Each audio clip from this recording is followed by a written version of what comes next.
So it was the late 60s, and I used to go down and watch my mother play table tennis. She was Indian national champion in the late 50s. And that's where I really developed the passion for table tennis. I used to just watch her play, used to watch other people play, and then just go and grab a table tennis bat and a table tennis ball and hit it against the wall for hours and hours on end. I used to drive them really crazy. But from there, I really developed my passion for table tennis, and we moved to Australia in 1970. And after that, I started going down to the old Albert Park Table Tennis Centre, where we used to get some coaching and we used to get some match play as well. And from that, that's where I really developed my game of table tennis.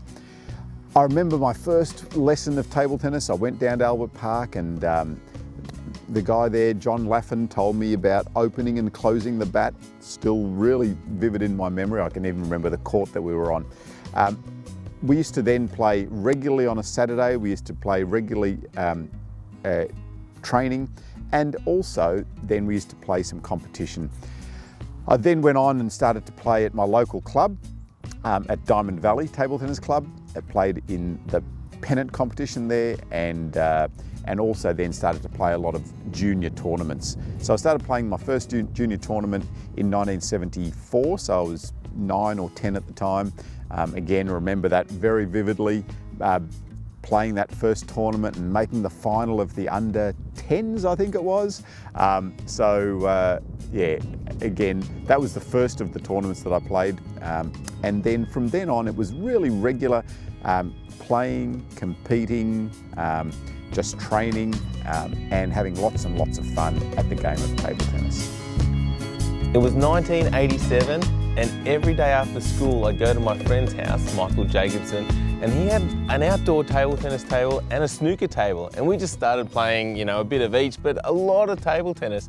And then one day he said, "Hey Jeff, should we go down to the table tennis club?" And I was like, "What's a table tennis club?" I didn't even know these things existed. But he took us down and we played our first competition there, and it was a handicap competition. So you got a head start, or you gave a head start depending on how good your opponent was relative to you. And I did pretty well. At first we were grouped with players our own level, and I got through that stage, and then they had like a knockout, and I played one of these guys that was like awesome, and he started on -10 and I started on 27 in a game up to 31, and I thought, surely I'm going to win this, I only need 4 points. But I think I only got 2 points for the whole game. He ended up winning 31-29. And I was like, wow, this guy is so good. If I practice, I can become as good as him. And that was my start in table tennis. So this week on the podcast, our theme is starting out. Thanks for joining us today on the Ask the Coach show, where we answer your table tennis questions. As you heard, the theme of the week is starting out, and that will run through our segments: drill of the week, tip of the week, remember when, and of course, all the questions. So stay with us, enjoy the show, and as always, enjoy your table tennis. First up, let's hear a little bit more from Alois and myself about how we started out in table tennis. So what was the thing about the game of table tennis that really grabbed you? That's a good question. I actually liked all sports. So, I loved cricket, and I played a little bit of rugby league. But table tennis, I just liked the way that the ball seemed to dip when people hit it, and just the speed and the reflexes that the people had. It really grabbed me, and I've been hooked ever since. So what sort of bat did you use when you first started? Oh, my first bat, when we just went around to my friend's house, we just had like an old bat that was worn, it's been left outside, really hard to generate any spin on. Those games weren't really about spin, they were just about, just getting the ball back on the table. And when you went to the club, what was the thing that really struck you about the difference between playing at home with your friend and playing at the club? Just the skill level of the players when we went to the club was incredible. Like, I never imagined you could hit the ball so hard, and I'd never been able to generate topspin. So to see these people hitting these huge topspin shots just blew my mind. I was like, wow, that is really incredible. How can they hit the ball that hard? So you went to the club and you went with a friend. Was it a bit of a scary experience to start off with?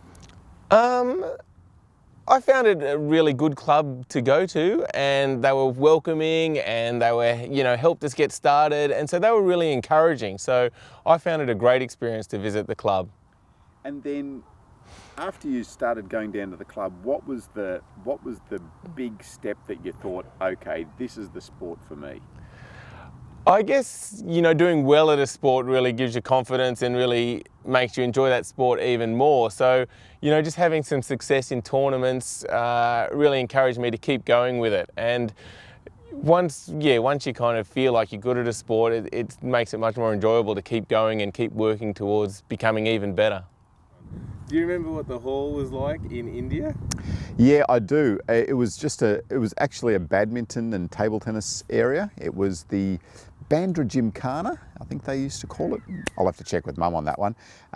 And I used to go down there and watch her play. I used to sit on the side and hit the ball along the floor and up against the wall, and really enjoyed it.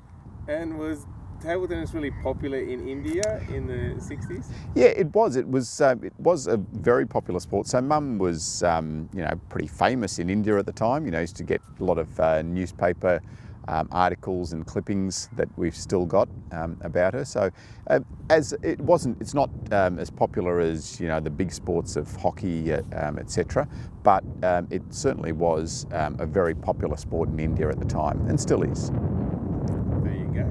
And did you have any big rivals when you first started playing? Yeah, there was a little group of us as juniors that we all competed with each other. So there was Greg McNaughton and Dean Sachs, and I think I played those two guys in my first tournament perhaps. And then a little bit later on there was Carl McKernan, who played at a really high level and reached a high level as a junior. Players like Jason Warland and Michael Hill, and lots and lots of good memories of those days, and the rivalry, but also the really good friendship that we developed as juniors, because we used to go down there and practice together and then compete against each other as well. And when you first started out, is it more about practicing or just playing a lot or getting the right coaching? It was a lot about just being in the space of playing a lot of table tennis. So having that friendship group and getting down there regularly and being able to play just on the table. And we used to spend a lot of hours just hitting the ball to each other, not necessarily formal training, but it was just a lot of hours on the table. We did also get a lot of coaching at the time on the Saturday afternoons. There was a really nice junior group under Keith Keane, and my mum used to help with that as well, and remember John Laffin. We gained a lot of just the really good basics, learning how to control the ball, learning the basic strokes, but mainly getting out there on the table and being able to hit so many balls at a young age.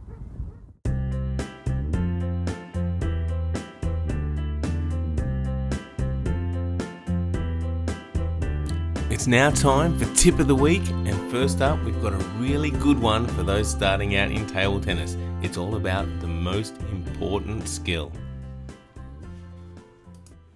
So Alois, what is the most important skill in table tennis when you're starting out? The most important thing that I think when you're just starting to play the game is to be able to put the ball on the table consistently. I see a lot of players when they first start out just trying to hit the ball way too hard. They get out there and they start to bash the ball. That's okay, it's a bit of fun, and that's good. But if you're really starting to think about improvement, then it's about being able to control the ball well and to control the ball in the right direction as well. So not only being able to hit the ball onto the table, but that involves hitting the ball straight and also hitting the ball softly enough. Okay, so when someone's, comes down to a club for the first time, do you worry about the correct grip or just totally concentrate on getting many balls on the table? Yeah, so initially it's about the player just enjoying their experience, you know. I always say if the player can still be playing in 5 years' time, then we're winning. If they come down for the first time and you give them all the information that you know about table tennis, and they might improve really quickly, but they didn't enjoy the experience, they're just not going to be there again. So it's about them enjoying what they're doing to start with. Yeah, I think I'm sometimes guilty of that, Alois. I'll try and correct people too much, and it just puts them off. Yeah, and as coaches, that's what we like to do, isn't it? So yeah, I suppose the most important thing there is just let them play to start with. Okay, excellent. Now, have you got any tips for people that are watching this and want to hit a lot of balls on the table? Yeah, so we talked a little bit earlier about just getting the direction right, but also getting the speed right. The thing that I see the most is that players will hit the ball too hard to start with. So it's not about being able to, you're not able to hit the ball hard enough to get it on. Table tennis, it's about being able to hit the ball softly enough so it doesn't go flying off the end of the table. So the two things are direction and softly. Okay, so I just realised we said you don't want to give them too many tips because they'll get overwhelmed, and then I just asked you for some tips. Yeah, I know, there you go. That's what we do as coaches, but they're the sort of things that you can just bring in subtly. You don't need to give them a big lecture before they start playing. Just let them hit a bit. If they're starting to get frustrated because the ball is flying off the end of the table too much, or they're not getting to hit it in the right direction, that's when you can bring in those simple things. All right, sounds good. Should we have a little look at what that looks like in practice? Let's do it. So to start off with, I mean, this is something that's pretty simple for Jeff and I to do with controlling the ball really well. But when players first begin to play the game of table tennis, you're going to find that they will often, especially on the forehand side, be a bit awkward and be hitting the ball sideways that way sometimes and doing that sort of thing. So it's about them just starting to be able to relax and get the bat facing in the right direction. And that's the thing that I want to emphasize a lot to start off with, is just getting them to make sure that that bat is facing the right way. If the bat's facing the right way, then the ball is going to also go in the correct direction. Especially on the forehand side, that's awkward to start off with. So getting that bat to face forwards is a real key. How do they do that? They can just turn their body a fraction perhaps, or you can just get them to turn their feet a little bit, not too much. But if you emphasize that hitting the ball in that direction relies on the bat angle facing in the right direction, then you're going to start to be able to learn to play the game pretty well to start off with and get that feeling of being able to hit the ball on the table.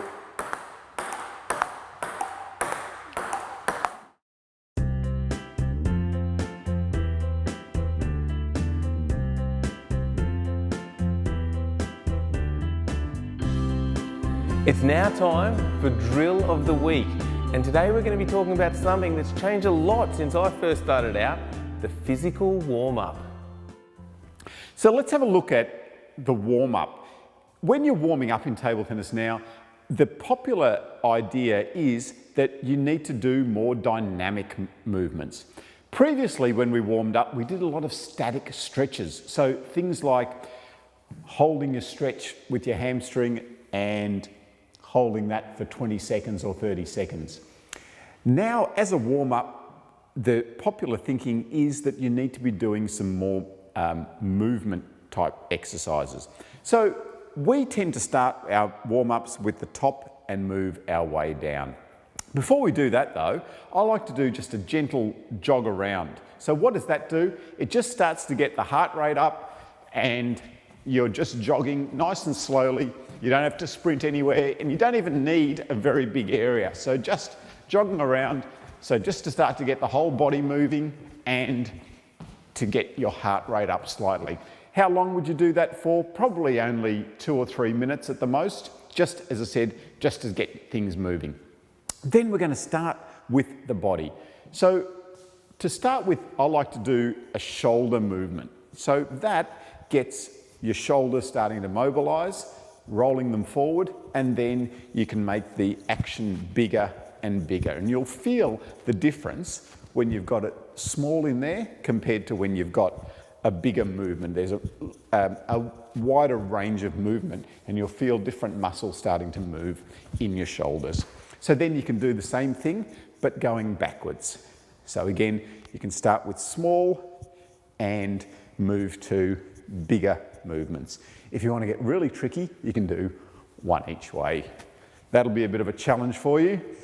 Some people get it straight away, some people find it really difficult. Just battle, see how you go. So then from there, we've started to move the shoulders. Then we can start to think about utilising the waist and the sides. So the next one we can do is just moving side to side that way. So by moving side to side, now I'm starting to stretch down along there, down my lats. So here and there on both sides. So I can start to feel that all the way down here and here when I'm stretching side to side.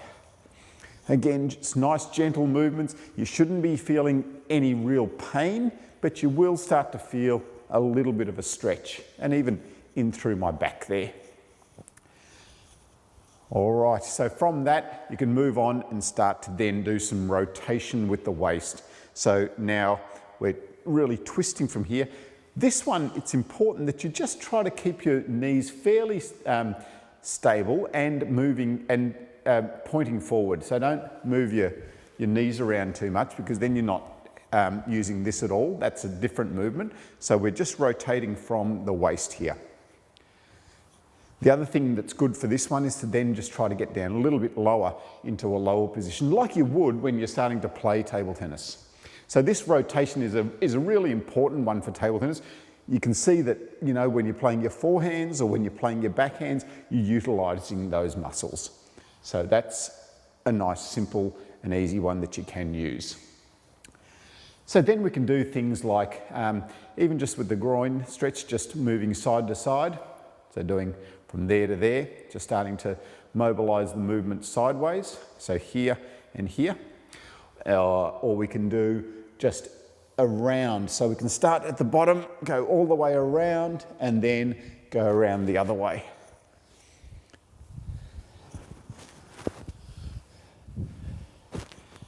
Another one you can try is going forwards and backwards.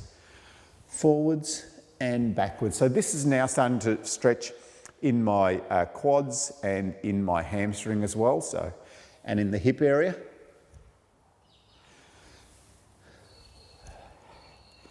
And then you can do things like hanging on to a post, or you can hang on to a table if you want, and now start to move your leg backwards and forwards. So with this, again, stretching in your quads when you move back that way, and stretching your hamstring when you kick it forward. So again, just a nice gentle movement. Just start to get the leg swinging backwards and forwards, which starts to mobilise it. Don't forget to use your other leg and do the same thing on the other side. And then you can do a sideways one, and I'll show you facing here. So now we're going to stretch sideways. So kick your leg across and then up to the side. And then do the other leg.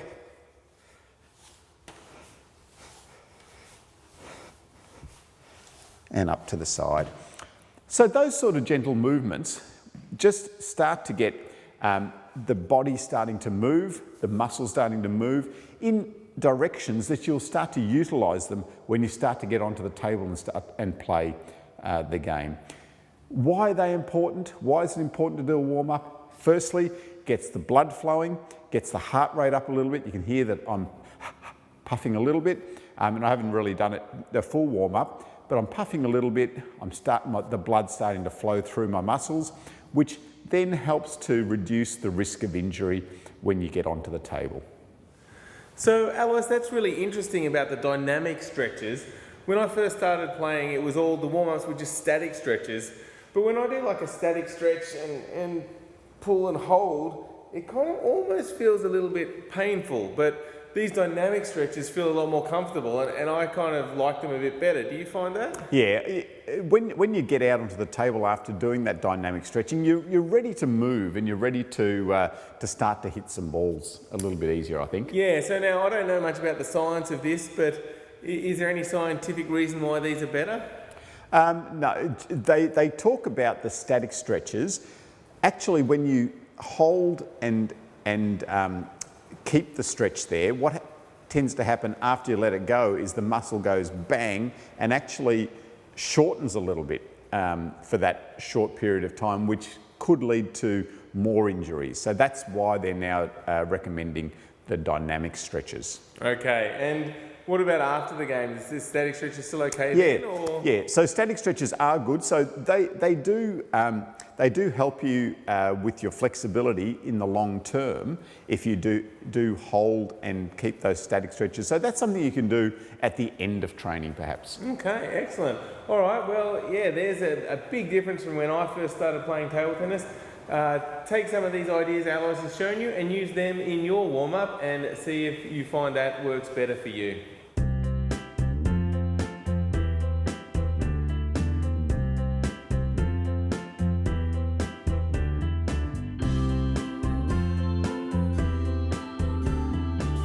Alrighty, it's now time for the tournament wrap. This week, Alois, we had the Pyongyang Open in North Korea. What happened? Yeah, so the Pyongyang Open, it's a tournament that has only been run for the second time.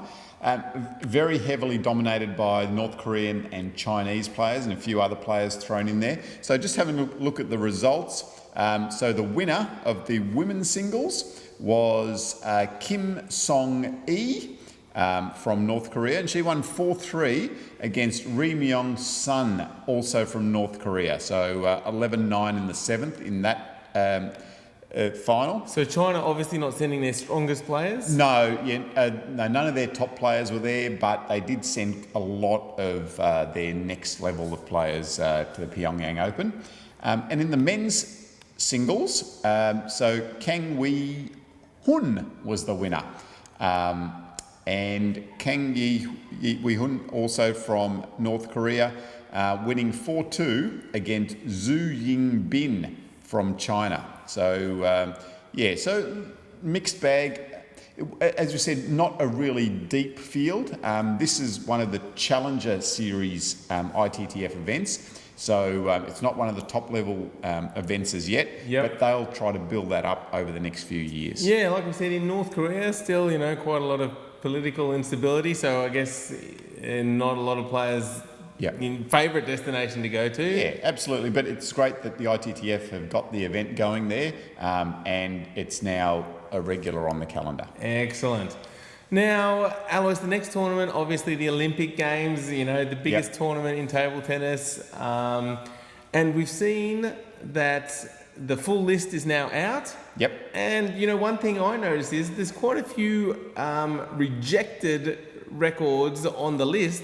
What does rejected mean, and who got rejected? Yeah, well, in the women's there was only two. So Margarita Pazotska from the Ukraine was rejected, and the other one, the very famous one, Liu Shiwen from China. Number one in the world, rejected. Rejected. So who rejects it? Their National Olympic Association has rejected it. So the National Olympic Committee of each country is offered the position, and they can accept it or reject it. In this case, those two were rejected, and Liu Shiwen was rejected. Why was she rejected? Because China already had Li Xiaojia, who had won the Asian Continental qualification tournament, and they wanted Ding Ning to get in there as the next player on world rankings. So that's why China rejected it. So we did talk recently about the power of the national selectors, and that's the power. Okay, so Ding Ning even though she was ranked lower, still qualified through her world ranking, but because China could only send 2, Yes. they rejected Li Shuwen, number That's 1. right. And Wow. Ding Ning gets in. So on the men's side, quite a few more rejections. So one from the Oceania region. So Teng Teng Liu, the New Zealander. The New Zealand Olympic Committee rejected that because their policy is that they only send players who they think are a realistic chance of winning medals. Teng Teng Liu not in that category. So Okay, so he gets rejected. Who gets the position from the Oceania region? Yep, so that then went to Joshua Xing from Vanuatu. So very popular Yes. acceptance there. Joshua, a really colourful character from Vanuatu. We've seen him a couple of times at the Olympic qualification tournament and then the Oceania Cup. So will add lots of colour to the Olympics for sure. But other players that were rejected, so the 2 Hong Kong players that got through in the Asian continental qualification were rejected because they wanted their 2 higher ranked players from the world rankings to go through. So that was Chun Tin Wong and Peng Tang. So Hong Kong wanted those players. So to go both through. of those going through, and who got rejected from Hong Kong? Ho Kwan Kit and Tianyi Jiang. Okay. Yeah. So other people that were rejected, Maharu Yoshimura from Japan, and then a couple of famous ones, so Zhu Xin and Fan Zhendong. Fan Zhendong, of course, would have got in there on world ranking places, but China decided to give that spot to Zhang Jike. There you go. So a lot of interesting players in there. Players from Great Britain. Liam Pitchford is in there, and Paul Drinkle, both of them getting into the Olympic qualification spots. So they'll be really popular players. Yeah, especially after their World Championship heroics, doing absolutely. so well in that tournament. Yeah, that's so right. good to see them in the Olympics. Excellent. Yeah, and then some of the older players like Robert Gardos. He's not that old, but Robert Gardos in there. Koki Niwa from Japan, and then some of the smaller countries as well getting some places in there. I'm just looking through now for the men's. So players like from India, Sharat Kamal Achanta, very, very popular player and a brilliant player. So he gets in, as well as Sumyajit Josh. Players from Kazakhstan, Kirill Gerasimenko. So and that's where I guess the selection process for the Olympics is good, because it does spread it out across a lot of countries. But we have talked a lot about the fact that China doesn't get their best players in there. And I've talked to a few people about the Olympics, and I think non-table tennis players, and they kind of seem to think it's quite fair. You don't want to have, China winning everything. And I think, if you look at other sports, it's kind of similar. Like, a lot of the Olympics are team sports, so you only get to put one team in. You don't get to have, a chance to win all the medals. So it's interesting that a lot of outsiders think that that's a reasonable rule. Yeah. Well, there will be plenty of debate as we go ahead, and especially if Zhang Jike doesn't perform at the Olympics, then we will really see. Exactly. Imagine he gets knocked out first round. Oh boy, oh boy. Indeed. All right, well, lots of exciting times coming up. We'll keep you posted on any exciting news for the Olympics as part of our tournament wrap segment.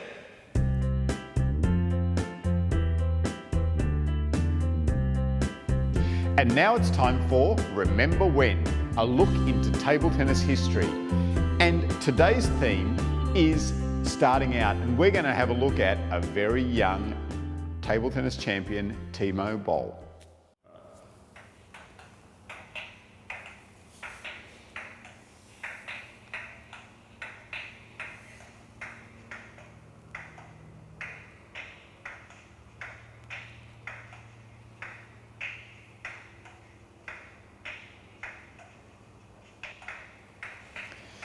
Isn't it good to see Timo Boll at that age just being able to keep the ball on the table? So he was 4 years old, and all he was doing was just popping that ball on the table. You can see that the grip, no good, holding the bat like a tennis racket.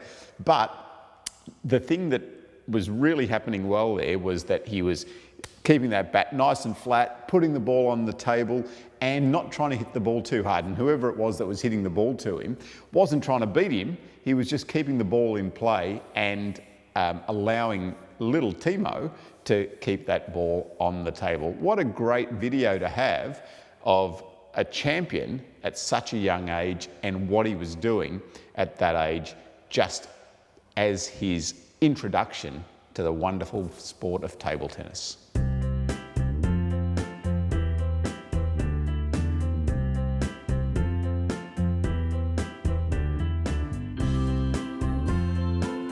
It's now time for the questions, and remember, you can always ask your own question using the Ask the Coach section of the PingSkills website. And first up, we have a question from Frendy, who says, I just want to ask, which grip is better, and give me your reason with your own opinion. I'm a shakehand player, but after thinking a lot about the grip between shakehand and penhold, I like both of these grips, and I think that the penhold grip is better. Well, for starting out, the most important thing is that you find a grip that feels comfortable, but stick with the main grip. So as you talked about, Frendy, there's the shakehand grip. So the shakehand grip is where you've got your thumb on one side, pointer finger on the other side, and your fingers just wrapped around the handle. The other main grip is the penhold grip, where you've got your thumb and pointer finger circling the handle. Then on the back, you've got your fingers either curled like that or spread out for a bit more control. So those are the two main grips. Try them both out, especially if you're starting out in table tennis, and just see which one feels more comfortable. So the shakehand grip is better for the backhand especially, or it's a little bit easier for the backhand especially to start off with. The penhold grip allows you more flexibility with your wrist and will allow you to generate a bit more spin. And also, there isn't a crossover initially where you're just moving from side to side, from the backhand side to the forehand side, so you don't need to switch sides to start off with like you do with the shakehand grip. So they're the main features of the two grips. Yeah, so when someone comes to you and is first learning, do you recommend a grip, or you just say, just pick whichever one you prefer between the shakehand and the penhold? It's funny, when they come and pick up the bat, often they'll just use the shakehand grip or something similar to that. So then I might modify that a little bit. But there are some people that come and straight away try to hold the bat with a penhold type of grip, and so then I would modify that. So they're really choosing their grip themselves to start off with, and I don't tend to change that. So it seems like we've got or had players that have used the penhold grip and been number one in the world. We've had players that have used the shakehand grip and have been number one in the world. So it doesn't seem like there's a big limiting factor.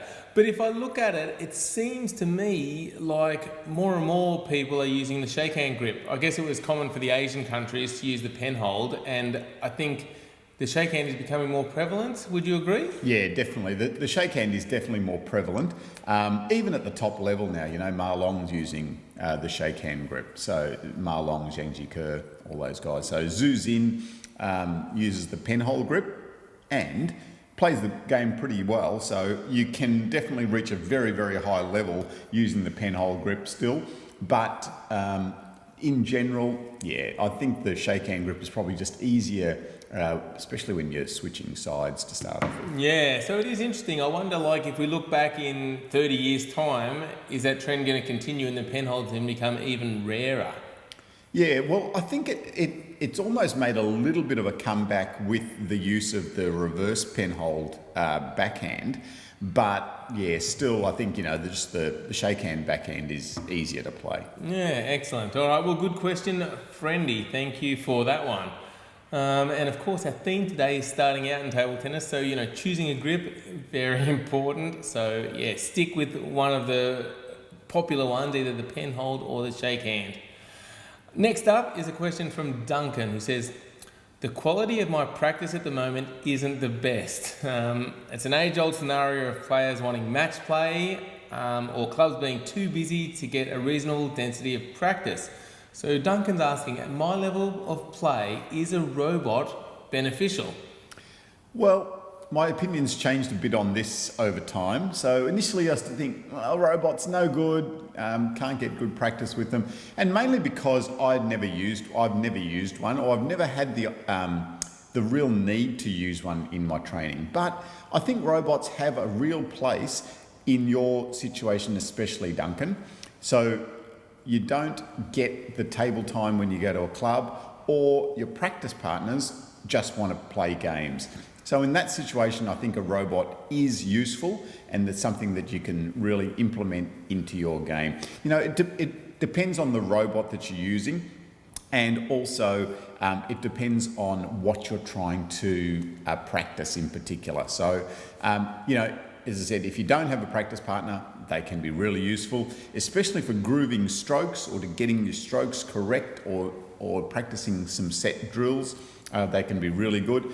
The more advanced robots you can program in where you want the ball and different types of spin that you can use as well. So, so if you can get a robot that can do that and at a reasonable price, then I think you're on the right track. Yeah, excellent. That sounds like good advice, and we may have an exciting announcement coming up shortly about robots, so stay tuned for that.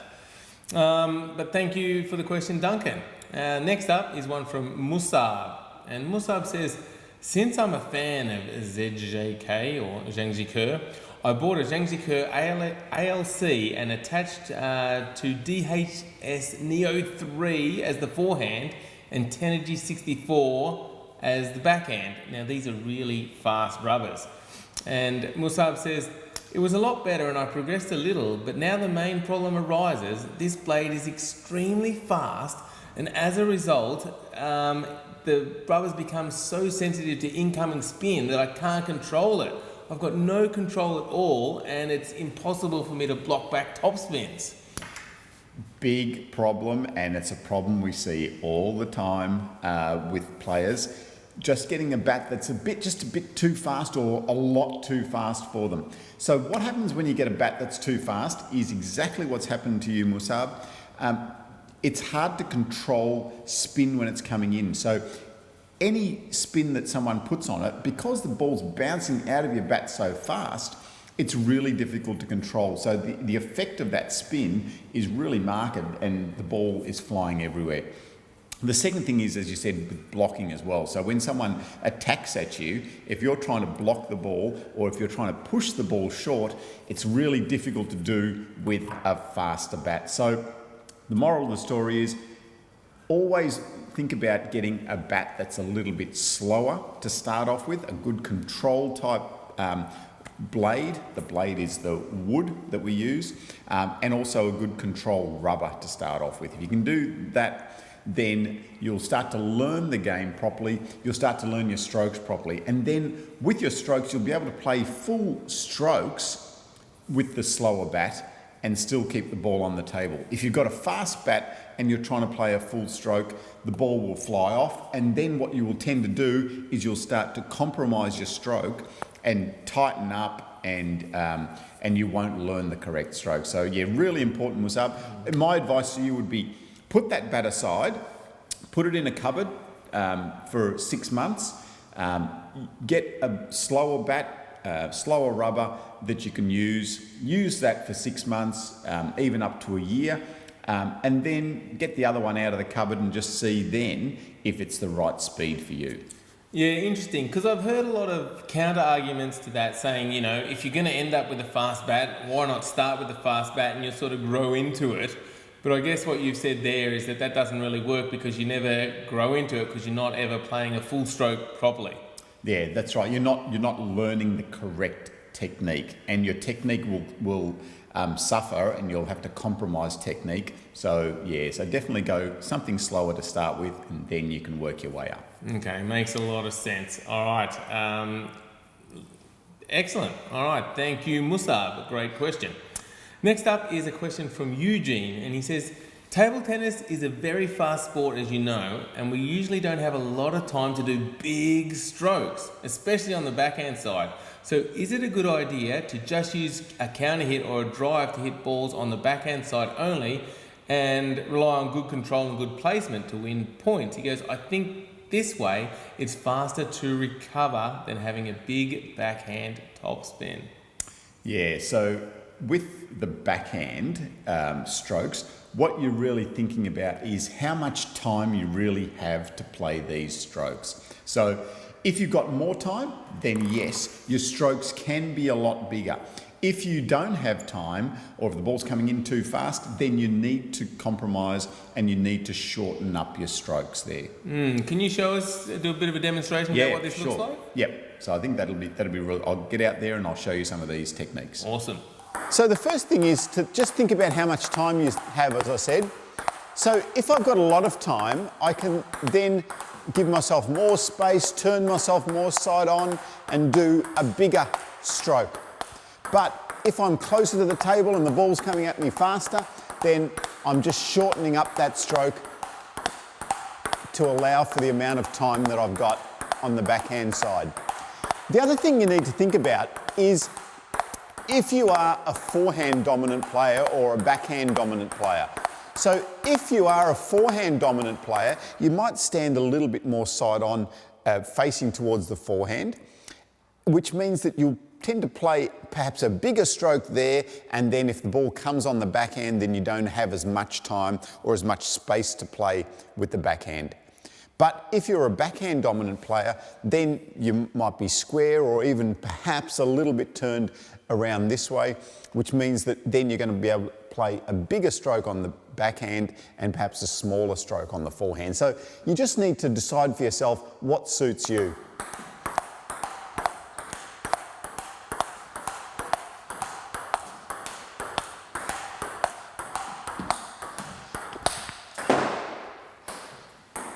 So Eugene, work out for yourself how much time you have firstly, and that will allow you to work out how big your stroke can really be on the backhand side. Okay, Alois, next question is from Luca. He says, how do I keep my eyes on the ball? And again, when starting out, this is a common question we get from people. Yeah, it is. So when you are focusing on keeping your eyes on the ball, the first thing is to just try to start tracking the ball from as early in the rally as you can. So if you're serving, it's a good idea just to find a really nice little spot on the ball and focus on that spot before you start the rally, and then you're away, and then you're starting to track the ball all the way through the rally. If your opponent has the ball, then basically I'm going to try and spot the ball there, and then I'm going to start to track the ball all the way during the rally. So it's a matter of doing this in training. So don't think about only doing this when you get to a match situation, because if you leave it to just the match situation, you're going to find that you haven't practiced that skill enough. It's like any other skill in table tennis, you need to practice it. So in training, sometimes when you're doing your match drills even, just get out there, start by watching the ball carefully, throw the ball up, and then you're away. And then you're watching the ball and tracking it all the way during the rally.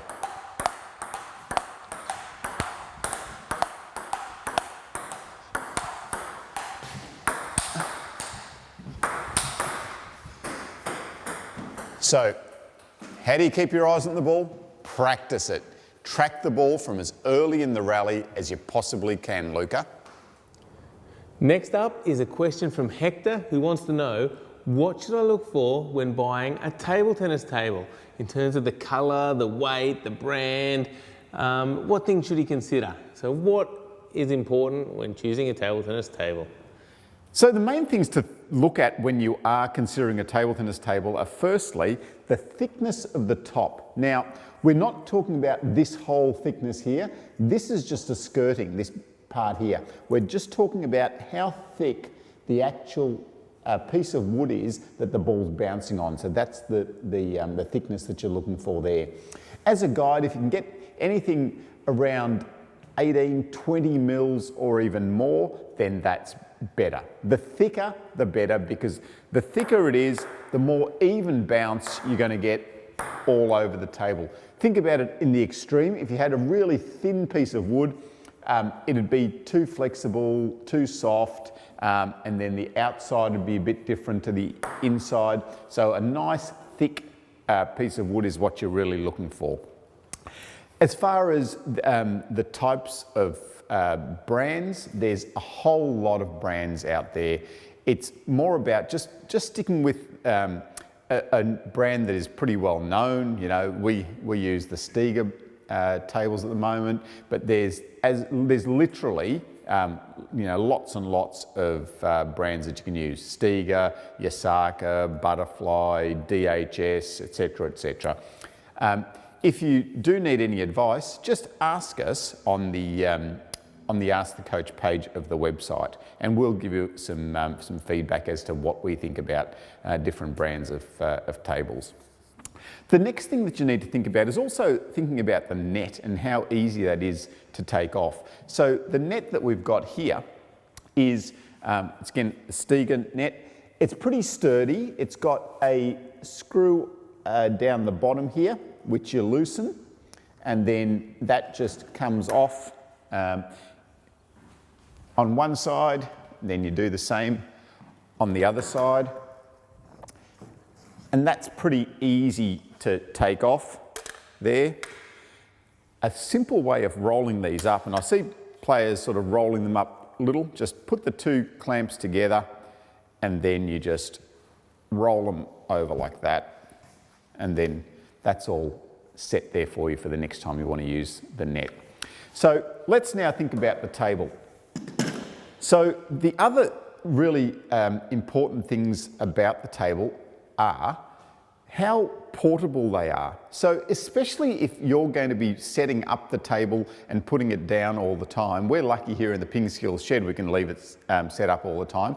But certainly at home you might be looking to have it out in your lounge room or somewhere else. So you need to think about how portable and how easy they are to fold up. These ones here are very easy. So you see that they come, the table comes apart into two halves. Then all you need to do is lift up the table like that. It locks in and you've now got half a table there. And the other thing then is how good the wheels are. So the bigger, the thicker and the chunkier the wheels that you can get, the better. If you've got little caster wheels, they're going to break really easily, especially if you are moving them a lot and on floors like, you know, concrete floors and things, they will break very easily. So the bigger wheels that you can get, the better it is. The next thing you think about is, okay, so how easy it is to move, but also how easy it is to store. So you can see here that that's going to store pretty easily because that's the width here, and that's the base of the space that you really need. Now I'll go around here and just fold up the other one for you.